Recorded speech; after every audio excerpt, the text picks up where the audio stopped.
Alhamdulillah pada kesempatan malam hari yang berbahagia ini ya, bertepatan dengan pertengahan Sya'ban ya, atau nisfu Sya'ban, kita membahas subtopik yang baru. Ini makruhatus shalah, perkara-perkara yang makruh ya, dalam salat. Pada pembahasan yang lalu kita sudah menuntaskan uraian tentang sunanus shalah atau sunnah-sunnah salat ya.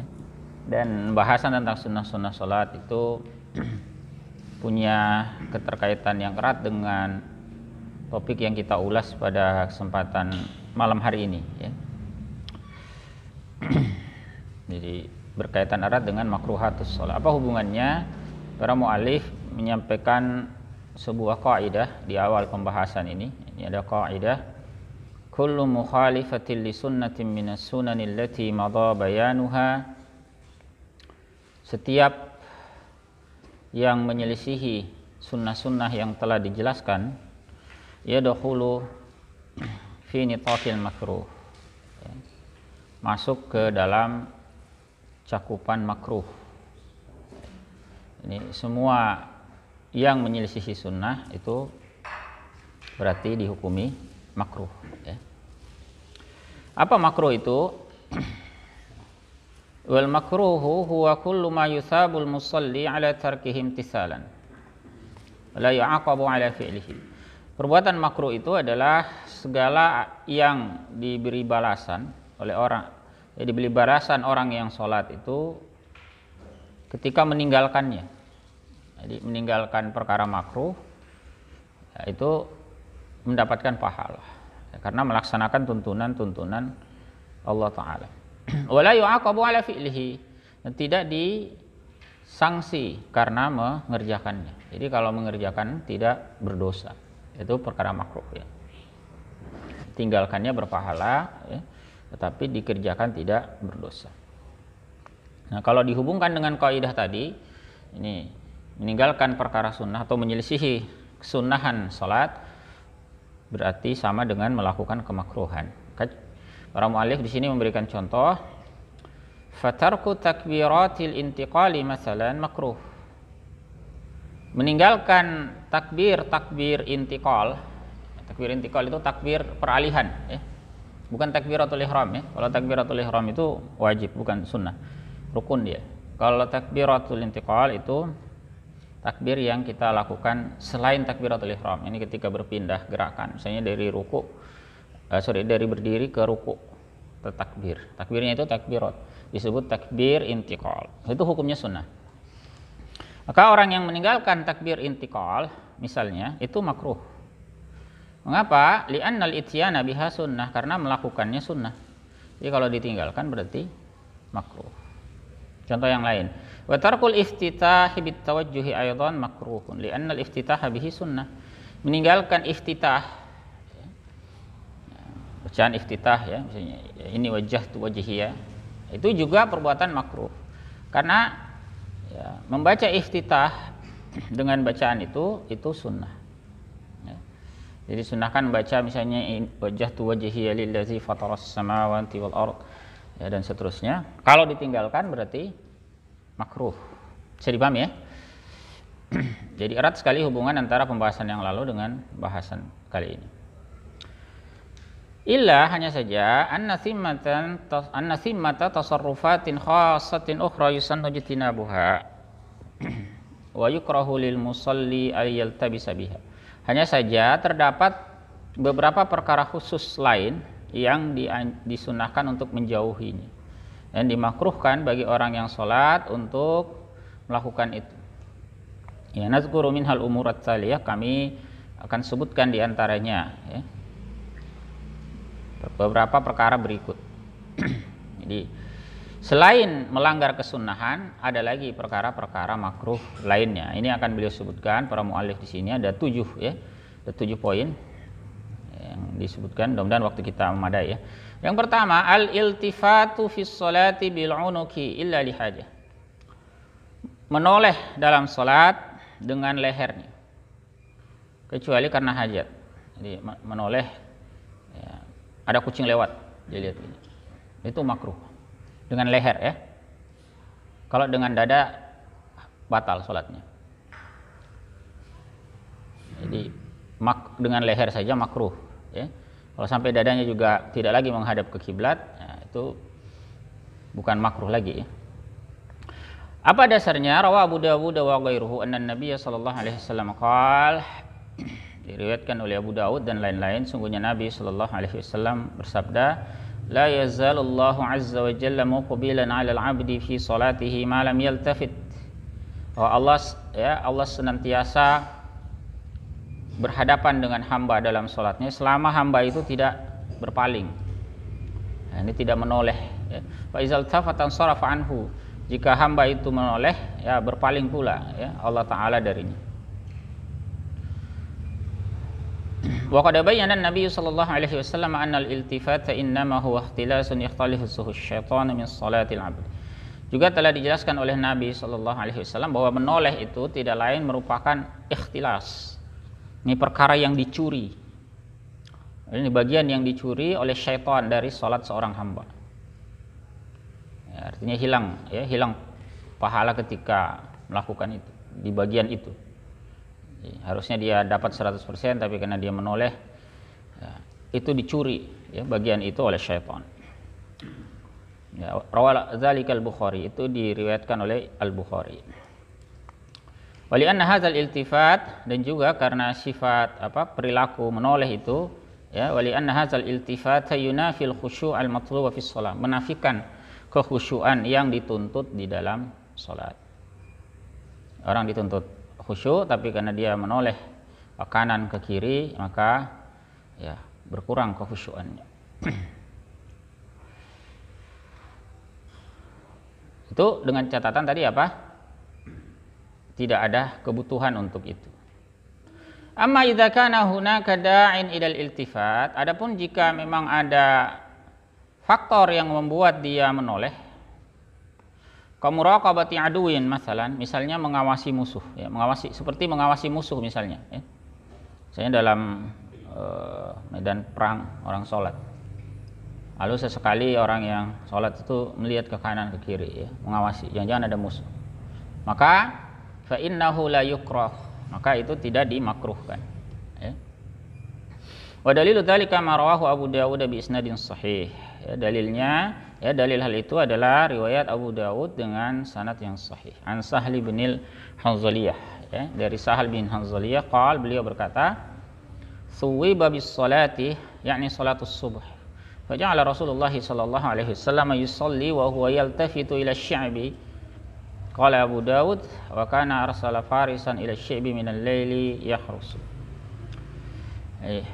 Ketika ini dari Sahal, ya, bin Hanzaliyah, dia berkata, sudah ditegakkan salat, yakni salat subuh. Ini peristiwa subuh, ya. Ini sementara salat ini, ternyata Rasulullah sallallahu alaihi wasallam melaksanakan salat dan beliau menoleh ke arah ke arah bukit, ya. Abu Dawud berkata, beliau saat itu memang mengirim pasukan ke arah itu di malam hari untuk mengintai. Jadi sekali beliau menoleh ke situ.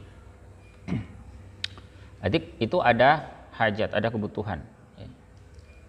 Di lafaz suwiba di atas dalam hadis tadi, suwiba bis shalah, yang minat taswib, itu dari kata sawwaba yusawwibu taswib. Wal muradu bihi huna iqamatus shalah, yang dimaksud dengan taswib di sini adalah pelaksanaan sholat. Jadi sudah dilaksanakan sholat, Nabi Shallallahu Alaihi Wasallam dalam sholat itu menoleh. Itu karena ada hajat, ya. Jadi sekali lagi, kalau ada hajat, ya, maka dibolehkan. Nah, ikhwafillah rahmatullahi alaikum, para muallif menegaskan, wa hadza idza kana al-iltifatu bil unuq. Ini kalau menolehnya dengan leher. Jadi menoleh, ya, hanya lehernya saja. Amma idzal tafata bi sadrihi fa hawwalahu 'anil qiblah fa innahu yubtilu salatahu li tarkihi ruknal istiqbal. Adapun jika dia menoleh dengan dadanya yang membuat dia bergeser dari arah kiblat, maka sungguhnya dia apa? Membatalkan sholatnya, karena dia meninggalkan rukun istiqbal. Ingat, rukun istiqbal itu apa? Wajib menghadap kiblat dalam sholat dari awal sampai akhir. Ini untuk sholat fardu ya. Jadi sholat dari awal sampai akhir. Nah, kalau dia menoleh dengan dadanya berarti tidak lagi dianggap menghadap kiblat, batal sholatnya. Amal lamhu bil aini dunal iltifati fa innahu la ba'sa bih. Adapun melirik dengan mata tanpa menoleh maka tidak mengapa. Faqad dzakara Ibnu Hibban fi sahihihi min hadits Ali bin Syaiban radhiyallahu anhu qala. Disebutkan oleh Ibnu Hibban dalam sahih beliau, Sahih Ibnu Hibban, dari hadis Ali bin Syaiban radhiyallahu anhu, beliau berkata, qadimna ala Rasulillah sallallahu alaihi wasallam fa shallaina ma'ah. Kami masuk menemui Rasulullah sallallahu alaihi wasallam, lalu kami sholat bersama beliau. Ini berjamaah bersama Nabi sallallahu alaihi wasallam. Ternyata falama habi muakhkhari ainihi rajulan la yuqimu sulbahu fir ruku'i was sujud. Beliau melirik dengan ujung mata beliau seorang laki-laki yang tidak meluruskan punggungnya dalam ruku dan sujud. Faqal, lalu beliau bersabda, ini setelah sholat beliau sampaikan, la sholata liman la yuqimus sulbah. Tidak ada sholat bagi orang yang tidak meluruskan punggungnya. Ay la yatma'inna fi ruku'ihi, yakni yang tidak tumanina dalam rukunya. Jadi ceritanya Nabi SAW bisa menyampaikan itu. Kenapa? Karena beliau melihat. Nah, dari mana beliau melihat? Beliau melirik, tidak menoleh. Ya, jadi dari ujung mata jamaah yang ada di sana itu bisa terlihat dia ketika ruku tidak tumanina. Ya. Maka setelah sholat Nabi SAW menyampaikan hal tersebut. Ya. Mudah-mudahan bisa dipahami. Ya. Itu yang pertama. Kemudian kemakruhan yang kedua, raf'u basarihi ilas sama, mengangkat pandangannya ke langit. Rawal Bukhari an Anas radhiyallahu anhu, diriwayatkan oleh Al Bukhari dari sahabat Anas bin Malik radhiyallahu anhu, anna Nabi sallallahu alaihi wasallam qaal, sungguhnya Nabi sallallahu alaihi wasallam bersabda, ma balu aqwam, ada apa dengan orang-orang ya, yarfa'una absarahum ilas samaa'i fi salatihim, mereka mengangkat pandangan mereka ke langit dalam salat mereka. Maksudnya itu beliau mencela sikap itu. Ya, sumakal beliau bersabda, la yantahunna an dzalika aw la tukhtafanna absaruhum. Sungguh berhentilah melakukan itu atau akan tersambar penglihatan mereka. Ya. Maksudnya disuruh berhenti ya, itu bukan perkara yang baik ya. Wa rawa Muslimun mithlahu an Jabir bin Samurah wa Abi Hurairah radhiyallahu anhum.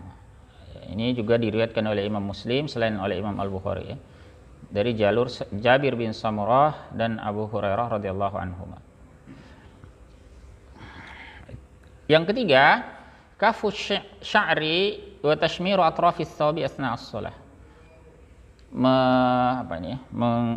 Menahan rambut ya, misalnya rambutnya panjang itu ya. Ini dia tahan ya. Wa tashmiru atrafis thawbi, dan menyingsingkan ujung pakaian asna as-shalah, ketika sholat. Misalnya ada sholat, biasa kalau kita wudu itu kan kalau pakai lengan panjang kan kadang kita gulung lah. Nah itu ketika sholat dikembalikan dulu ya, baru sholat. Dimakruhkan ketika sholat dalam keadaan tersingsing ya. Dasarnya adalah riwayat Bukhari Muslim ya, rawal Bukhari wa Muslimun wal lafzu lahu. Lafaznya adalah lafaz Imam Muslim, anin Nabi sallallahu alaihi wasallam qaulah, dari Nabi sallallahu alaihi wasallam ya. Ini keduanya meriwayatkan ucapan Nabi, sabda Nabi sallallahu alaihi wasallam, umirtu an asjuda ala sab'ati a'zum, aku diperintahkan untuk sujud terhadap 7 tulang. Ini sudah kita bahas yang lalu ya, ke pembahasan sujud. Ini dahi, kedua tangan, kedua lutut, dan kedua ujung kaki ya. Nah, Topik kita ini wala akuf sauban wala sya'ran, dan tidak menggulung ya, pakaian, tidak pula rambut. Jadi maksudnya kalau pada saat sujud itu ada rambut, ya tidak perlu di apa ini ya. Mau sujud itu diginikan terus ya, disingkirkan terus, tidak perlu ya. Yang penting ada bagian dari dahinya yang sujud ya. Sama juga kalau pakai songkok itu ya, kalau ada sebagian yang menutupi sebagian dahi terbuka tidak mengapa, tapi jangan songkok itu menutup semua dahi gini ya. Jadi dahinya itu tidak menyentuh, yang menyentuh itu songkoknya, ini keliru. Atau songkoknya begini di atas, tapi sujudnya di sini, salah itu. Ada orang sujud itu bukan dahinya, tapi bagian atasnya itu ya. Jadi yang sujud itu dahi ya. Nah, kalau ada rambut itu nggak perlu ya kalau Anda tidak nyaman ya potong rambut lah ya. Jangan sholat itu bikin gerakan-gerakan yang tidak bagian dari sholat, yang bukan merupakan bagian dari sholat. Jadi kalau Anda tidak nyaman dengan rambut Anda yang panjang, ya Anda pakai kopiah ya, atau Anda potong ya, dan sebagainya. Nah, sampai sholat setiap kali mau ini begini terus, itu makruh hukumnya ya. Bahkan kalau sudah saking seringnya, saking banyaknya, ya bisa sampai pada membatalkan sholat. Karena itu bukan gerakan yang diperlukan ya. Wasunnah, jadi yang sesuai dengan sunnah itu apa? Irsalu thiyabihi ala sajiyatiha ya, membiarkan pakaiannya sesuai dengan bentuk alamiahnya seperti apa. Misalnya pakaiannya begini ya tidak perlu ya, atau yang lengan panjang biasanya tuh kalau wudu ya digulung. Termasuk yang celananya panjang ya, itu juga tidak perlu digulung. Tapi kan isbal Ustaz, itu harus diperjelas dulu. Ente ini ngikut pendapat isbal yang bagaimana? Ya, kalau Anda menganggap isbal itu tidak harus mempersyaratkan kesombongan, sebagaimana pandangan sebagian ulama, maka bukan hanya di luar sholat, bukan hanya di dalam sholat, di luar sholat juga nggak boleh. Paham maksudnya? Yang sampai berpandangan kalau di luar sholat boleh, dalam sholat digulung. Nah, tapi kalau Anda mengikuti pandangan jumhur ulama yang mengatakan isbal itu yang diharamkan kalau motifnya ada motif kesombongan, ya maka tidak perlu digulung, baik di dalam sholat maupun di luar sholat. Ya, mudah-mudahan bisa dipahami ya. Jadi jangan karena ini mau sholat harus digulung, enggak, keliru malah ya. Meskipun tidak haram ya, hukumnya makruh. Ya, kalau memang Anda mau pendekkan ya potong saja sehingga tidak perlu digulung-gulung, baik di dalam sholat maupun di luar sholat.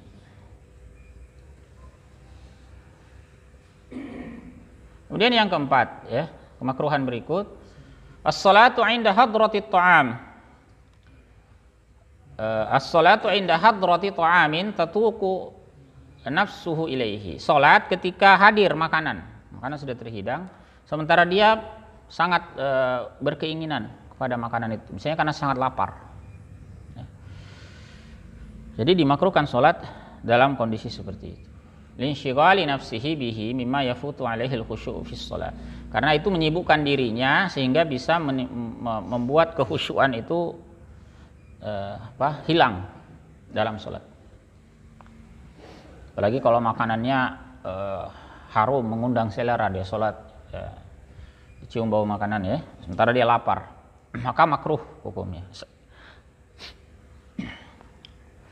Nah, dasarnya apa? Rawal Bukhari wa Muslim, ini juga riwayat Bukhari Muslim ya. An Ibnu Umar radhiyallahu anhuma, dari Ibnu Umar radhiyallahu anhuma, beliau berkata, qala Rasulullah sallallahu alaihi wasallam, sabda Rasulullah sallallahu alaihi wasallam, idza wudi'a 'asya, idza wudi'a 'asya'u ahadikum wa uqimatis shalah, jika telah terhidang makan malam salah seorang di antara kalian dan juga ditegakkan salat saat itu. Bagaimana? Fabda'u bil 'asya'i wa la ya'jal hatta yabrugha minhu. Maka mulailah, dahulukan yang mana? Makan malam. Jangan tergesa-gesa sampai dia selesai dari makan malam. Kalau sudah ada makanan terhidang, memang lapar, makan. Dan tidak perlu tergesa-gesa, ya. Makan yang wajar. Ya, setelah itu sholat. Cuman membaca hadis-hadis semacam ini juga, ini jangan jadi alasan orang malas ke masjid lalu dia benturkan jadwal makan malam dengan sholat. Ini buruk, ya. Ini maksudnya itu memang terhidang gitu, dan bukan ada kesengajaan menghidangkan di waktu-waktu sholat, ya. Misalnya kita datang bertamu di rumah orang, sudah dihidangkan ini. Ya. Tapi kalau di rumah kita sendiri, ya, aturlah itu, ya. Makan malam itu tidak dihidangkan pada saat waktu-waktu sholat itu. Ya, misalnya hidangkan ba'da maghrib kalau kita ada di rumah, atau sekalian setelah isya. Ya. Jangan juga 5 menit sebelum azan hidangkan. Kan begitu, ya. Kan ini kan ceritanya kita bisa atur, ya. Kita kan bisa atur. Sama juga pergi makan malam juga begitu, ya. Isya jam 7.15, dia pergi makan malam jam 7:05, lebih 10, dan dia tahu makan malam itu 15 menit, setengah jam. Ini memang cari gara-gara yang begini. Itu bukan begitu yang dimaksud, ya. Jadi terhidang, ya, pada saat waktu sholat, ya. Kecuali tadi memang sangat lapar, ya. Lapar ya silakan makan dulu, ya. Kemudian yang kelima, as-salatu 'inda hasril bauli awil ghaid. Ini juga makruh, ya. Salat saat menahan buang air kecil atau buang air besar. Kebelet dia tahan, dia salat. Sah salatnya, ya, sah selama tidak ada yang keluar. Ya. Dia menahan, tapi makruh, ya, li'annahu wal halatu hadhihi la yumkinuhu ita' as-salati haqqaha minal khusyu'i wal hudur. Karena, ya, keadaan seperti ini, menahan buang air, tidak memungkinkannya untuk memberikan sholat itu haknya. Ya, hak sholat berupa apa? Kehusyuan dan kehadiran, ya, kehadiran hati, kayak fokus dan khusyuknya itu harusnya dia penuhi, karena dia kebelet, ya, fokusnya ke situ jadinya, ya. Kalau Rasulullah sallallahu alaihi wasallam, ya, ini hadis riwayat Imam Muslim, ya. Rasulullah sallallahu alaihi wasallam bersabda, la salata bi hadrati ta'amin wa la huwa yudafi'uhu al-akhbasan. Tidak ada salat dengan kehadiran makanan, dan tidak pula orang yang menahan dua kotoran, ai al-baul wal ghaid. Ini buang air kecil dan buang air besar. Tidak ada salat maksudnya apa? Tidak sempurna, ya, bukan tidak sah, ya. An Aisyah radhiyallahu anha. Ini riwayat dari Aisyah radhiyallahu anha. Wal muradu bi nafyis salati nafyu kamaliha. Yang dimaksud dengan menafikan salat, tidak ada salat, ini maksudnya menafikan kesempurnaannya. Kalau nahan kebelet sah tidak salat? Ya sah. Tetapi kesempurnaannya berkurang. Karena pasti kehusyuannya terganggu, ya. Nah, karena itu, ya, usahakan tidak dalam keadaan demikian, ya. Sebelum sholat, kalau ada yang mau dibuang, buang, ya. Buang air kecil, buang air besar. Kemudian yang keenam, ya, kita tuntaskan, ya, sekaligus 7, baru kita diskusi. As-salatu fi halatin nu'asis syadid. Salat dalam keadaan kantuk yang sangat, kantuk berat.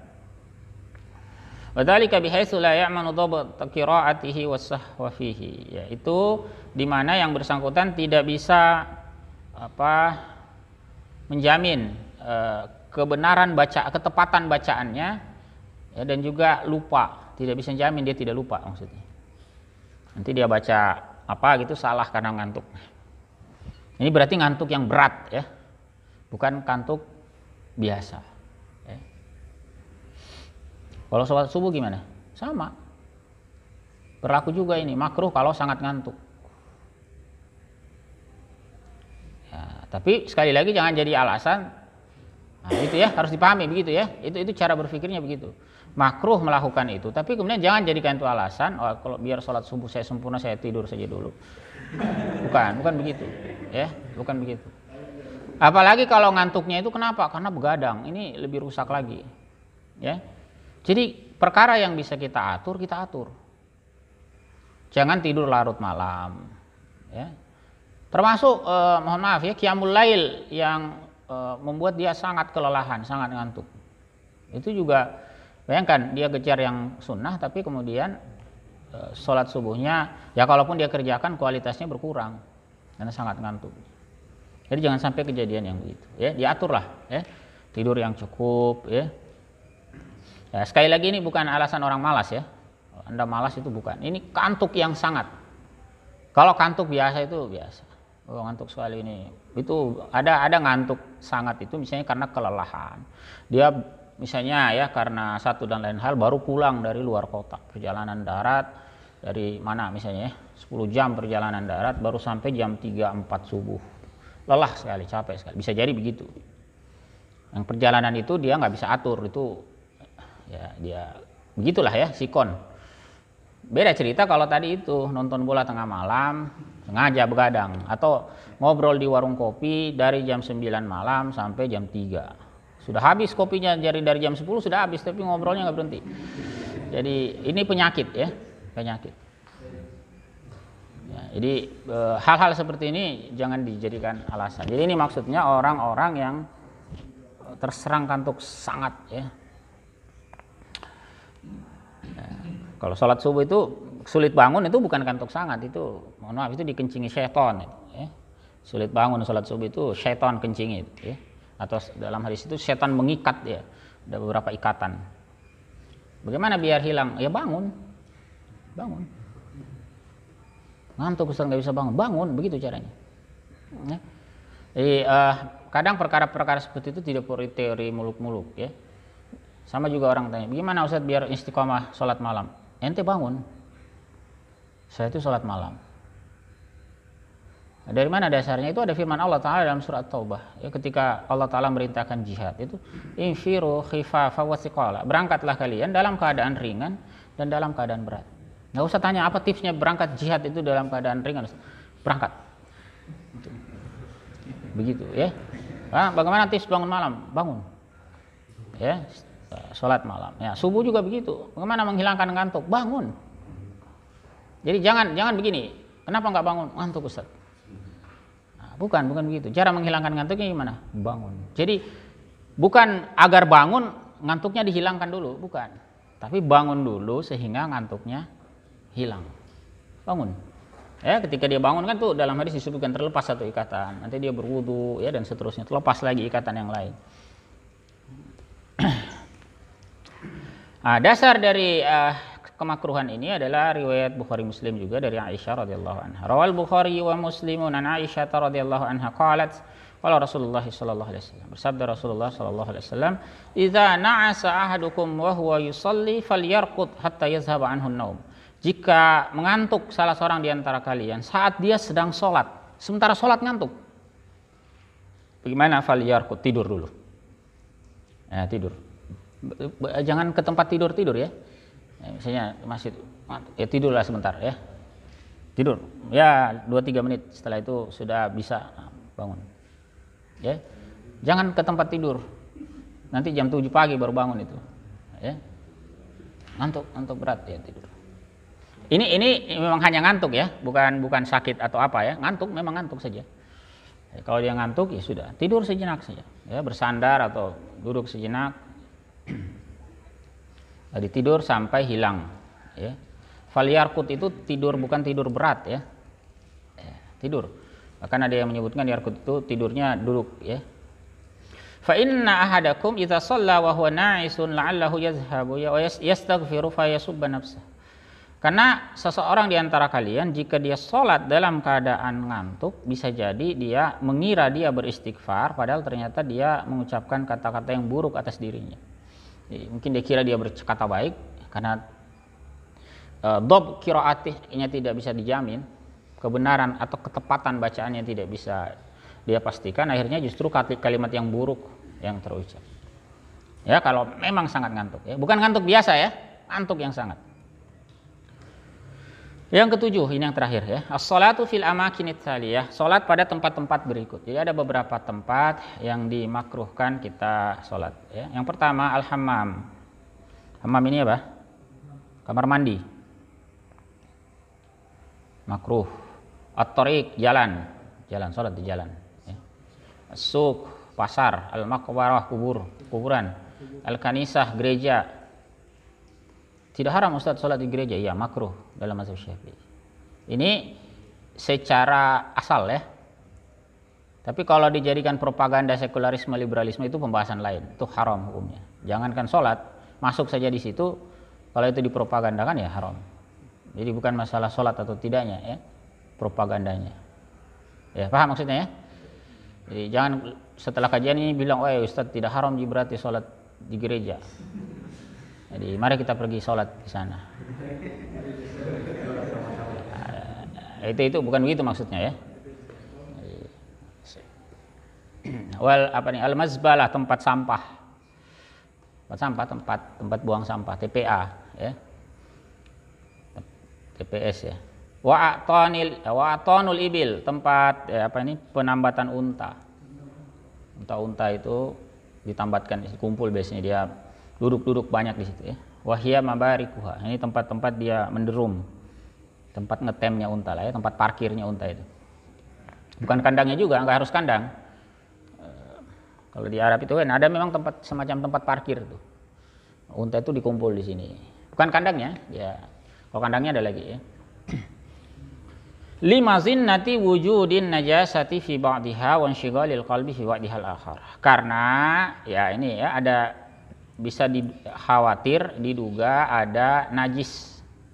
Ini dari satu sisi dan juga sibuknya hati dari sisi yang lain. Kalau tempatnya kotor bau kan kita juga terganggu toh. Gitu ya. Ini sekali lagi dengan catatan khawatir ada najis.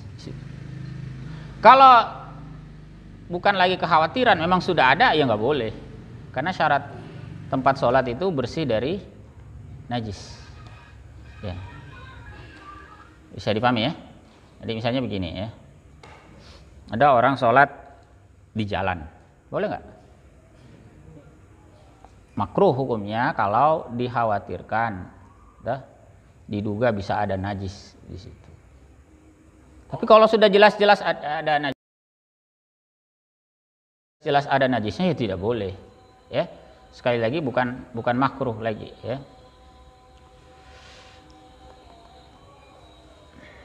Ya, kemudian walin nahyi 'anis sholati fi hadhihi al-mawadhi'i rawat Tirmizi anna Nabiy sallallahu alaihi wasallam nahaa 'anis sholati fil mazbalati wal masjarati wal maqbarati wa qari'atit thariq. Ya. Larangan sholat di tempat-tempat ini diriwayatkan oleh Imam At-Tirmizi bahwa Nabi sallallahu alaihi wasallam melarang sholat di tempat sampah ya, tempat pembuangan kotoran ya, kuburan di tengah jalan ya. Wa fil hammam di kamar mandi, wa fi ma'atinil ibil tempat penambatan unta. Ya, wa fawqa zahril bait dan di di atas dinding rumah ya dan sebagainya. Ini meskipun hadis ini oleh Imam At-Tirmizi mengatakan ini mursal ya. Wa qala bukan mursal ya. Hadisnya tidak kuat ya. Wa qala At-Tirmizi isnadu hadzal hadis laysa bizakal qawi. Isnad hadis ini tidak begitu kuat. Tetapi ada riwayat lain yang menguatkannya ya. Al-masjarah itu adalah makanul jazri aizzabah, tempat penyembelihan ya, al-masjarah. Tempat penyembelihan. Tempat penyembelihan itu biasanya bau ya. Kalau dikhawatirkan ada najis, makruh. Tapi kalau ada najisnya, jelas-jelas banyak darahnya, banyak kotoran-kotoran di situ ya bukan makruh lagi ya. Tidak sah sholat di situ ya. Tengah jalan itu maksudnya qari'ah thariq itu maksudnya Allah wa wasatuhu haitsu yamurrun nas, tempat orang biasanya lewat ya. Al-bait itu maksudnya al-Ka'bah, fawqa zahril Ka'bah itu maksudnya tadi di Baitullah ya, di Ka'bah. Tidak boleh. Ya jelas lah siapa mau buang air di situ ya, kurang kerjaan. Kurang ajar juga ya. Kalau mau terkenal, kencingi Zam-Zam. Dihajar orang juga. Wa qad sahha 'inda Ibnu Hibban hadis. Juga ini ada yang sahih dari Ibnu Hibban. Hadis al-ardu masjidun illal maqbarata wal hammam. Bumi itu tempat salat sujud ya, di mana saja boleh kecuali kubur dan hammam. Ya. Kama sahha 'indahu aidan ya sebagaimana sahih juga hadis yang lain, hadis la tusallu fi atanil ibil, janganlah kalian salat di tempat-tempat penambatan unta. Ai mabarikiha haulal ma, yaitu tempat dia menderum yang ada di sekitar air, ya. Ada air yang menggenang banyak karena dikhawatirkan bercampur dengan najis, ya. Rawahu Tirmizi wa ghairuhu. Baik, ikhwah fillah rahmatullahi alaikum, itu 7 perkara tambahan yang menjadi perkara yang makruh dalam salat, ya. Kami persilahkan kalau ada yang ingin didiskusikan, ya. Untuk yang di Zoom, ya, bisa memanfaatkan kolom chat, ya. Yang di masjid silakan 1-2 pertanyaan kami persilahkan. Silakan. Waalaikumsalam warahmatullahi wabarakatuh.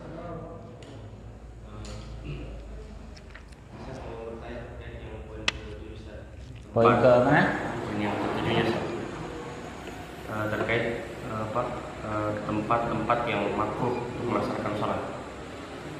Ini Ustaz, bagaimana misalnya jika sebuah masjid di depannya itu banyak kuburan, Ustaz, Ya. atau bahkan di sampingnya begitu, itu apakah termasuk larang bagian dari kemakruhannya atau bagaimana, Ustaz? Jadi masjidnya dibangun di dekat kuburan.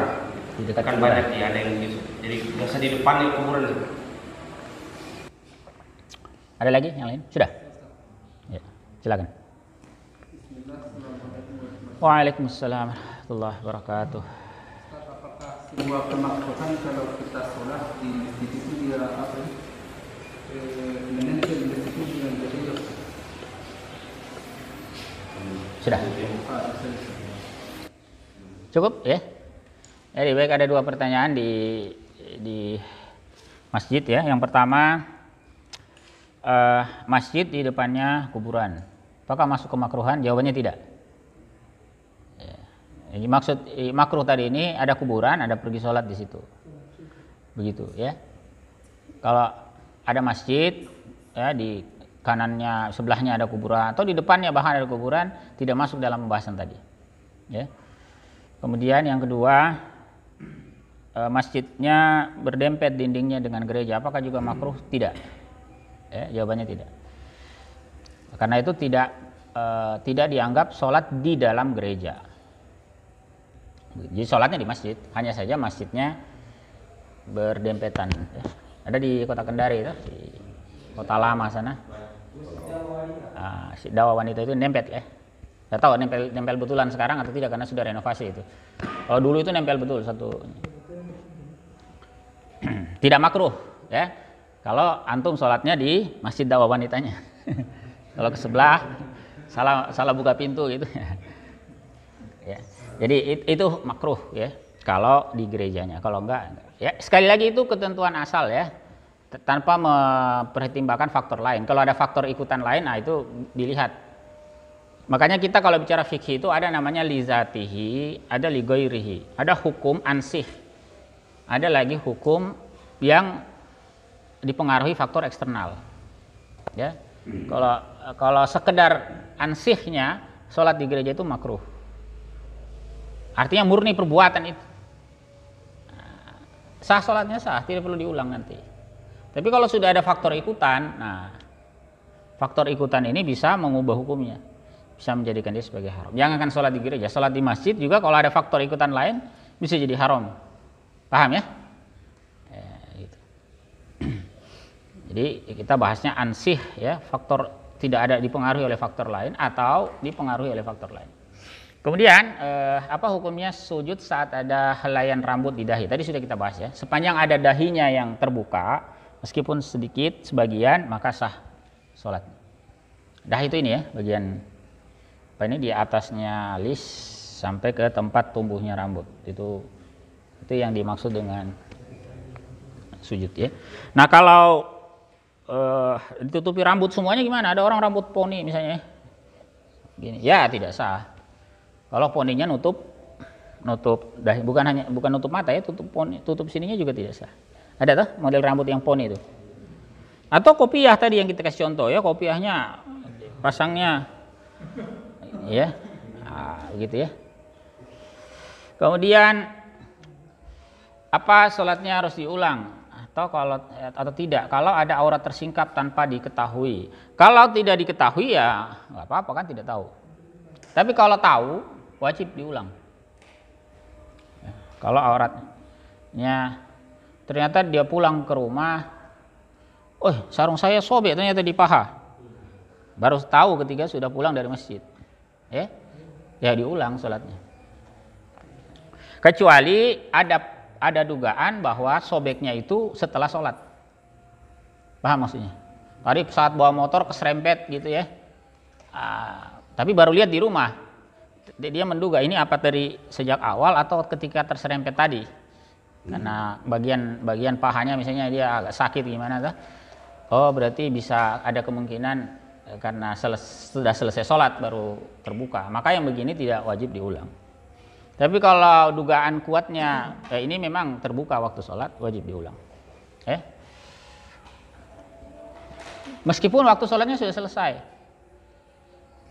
Jadi maghrib tadi dia pulang ke rumah, seperti tadi kita sholat pulang ke rumah, ternyata di belakang sini ketahuan sudah isya ini, ya diulang maghribnya. Kalau dugaan kita bahwa ketika maghrib terbuka, tersingkap auratnya. Jadi di sini kemudian ada pertanyaan, bagaimana auratnya itu tidak dilihat oleh orang lain? Begini ya, menutup aurat dalam sholat itu wajib meski tidak ada orang.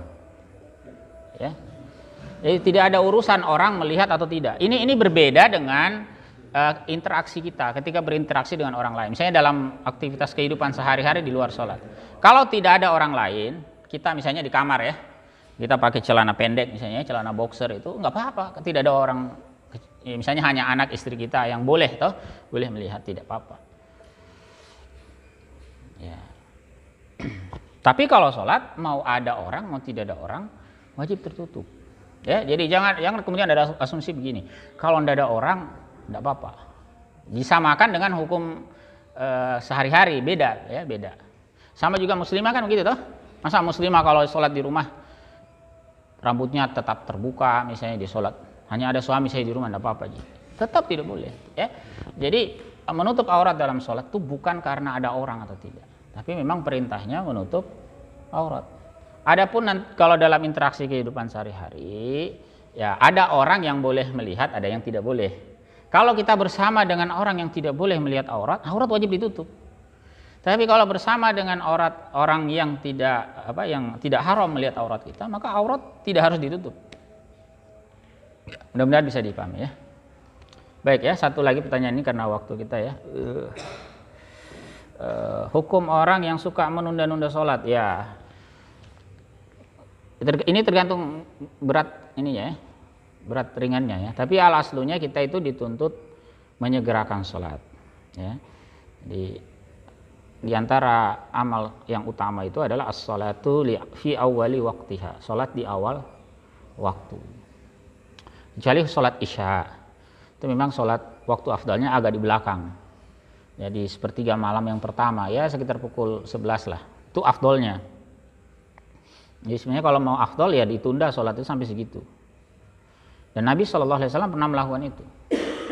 Beliau menunda. Nah, saat menunda beliau katakan, inilah waktunya.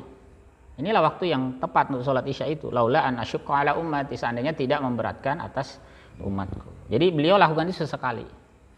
Tapi yang lebih banyak beliau lakukan sholat isya tetap di awal waktu. Karena itu memberatkan kalau di belakang. Jadi kalau menunda dengan alasan dapat waktu afdol, oke, silakan. Tapi ingat, sholat di awal waktu meskipun bukan waktu afdol namun berjamaah itu tetap lebih utama daripada ditunda di belakang tapi tidak berjamaah. Paham ya? Nah, jadi kalau mau dilakukan sesekali lah ya. Misalnya ini ada yang safar toh. Ada yang safar berangkat ke Kolaka misalnya habis maghrib. Isanya di mana misalnya ya? Isanya di Otobi misalnya. Pas azan. Kebetulan bawa mobil sendiri. Mana? Kita berhenti nggak sholat di masjid? Boleh, silakan. Tapi boleh juga kalau mau ditunda. Nanti sampai di Kolaka, meskipun sampainya jam 10, jam 11 malam, baru dikerjakan berjamaah. Paham ya? Begitu ya. Jadi jangan juga jadi alasan. Karena begini ya, kadang-kadang di masyarakat kita itu hal-hal yang semacam ini kurang dipahami. Jadi jangan juga banyak melakukan perkara yang menyelisihi apa yang lazim di masyarakat karena bisa menimbulkan potensi fitnah, salah pahaman. Ya. Nah, sama juga ini kita menunda sedikit waktu Isya ini. Kadang-kadang kalau orang nggak paham kan bisa rame tuh. Itu Ustadz sudah azan tidak berhenti. Terus, ya ini kadang kita perlu luruskan tuh. Tapi alhamdulillah saya lihat di masjid-masjid Kota Kendari sudah banyak itu yang azan Isya kalau ada kajian diundur sedikit. Bahkan ada yang azan itu jam 8 malam. Tuh, di beberapa masjid itu. Ya, jadi biar paham ya bahwa tidak mesti ketika azan itu kita berhenti. Ya, ada memang waktu afdol, ada juga yang boleh ditunda karena perkara-perkara yang lebih utama. Ya. Nah, seperti kalau ini memang kajiannya dibutuhkan ya nggak apa-apa, kita tunda sedikit Isya, sedikit. Ya. Artinya kalau masih setengah 8 itu kan masih kelaziman toh. Belum terlalu ini. Tapi kalau misalnya baru jam 10, jam 11 qomat, nah itu bisa rame kan? Masyarakat bisa rame. Nah, ini Masjid Porok Harafa ini jam 11 dia baru qomat ini. Bisa ngamuk orang satu kompleks itu bangun semua, ya. Ini apa ini, sholat apa ya misalnya ya. Jadi karena kurang tersosialisasi dengan baik. Makanya kajian-kajian keislaman itu perlu ya. Perlu kita gencarkan di tengah-tengah umat, dan umat juga perlu diajak gitu. Agar mereka juga meluaskan wawasan ya, memperbanyak literasi ya, dan karena begini, masih ada juga di masyarakat itu pemahamannya begini, kalau tidak sesuai dengan yang saya pahami itu salah, kalau beda dengan yang saya pahami itu salah, begitu standarnya dia gitu. Kalau beda sama saya salah, sholat apa itu katanya, tidak begitu kita sholatnya, salah. Padahal bisa jadi yang berbeda itu justru itu yang lebih pas. Yang dia kerjakan selama ini bisa jadi ada salahnya, tapi dia tidak paham, tidak sadar ya, dan seterusnya. Ya, wallahu a'lam bishawab. Ya, kami mohon maaf bila ada hal-hal yang kurang berkenan ya. Semoga Allah taala senantiasa melimpahkan keberkahannya kepada kita semua. Subhanakallahumma wa bihamdik, asyhadu an la ilaha illa anta astaghfiruka wa atubu ilaik. Assalamualaikum warahmatullahi wabarakatuh.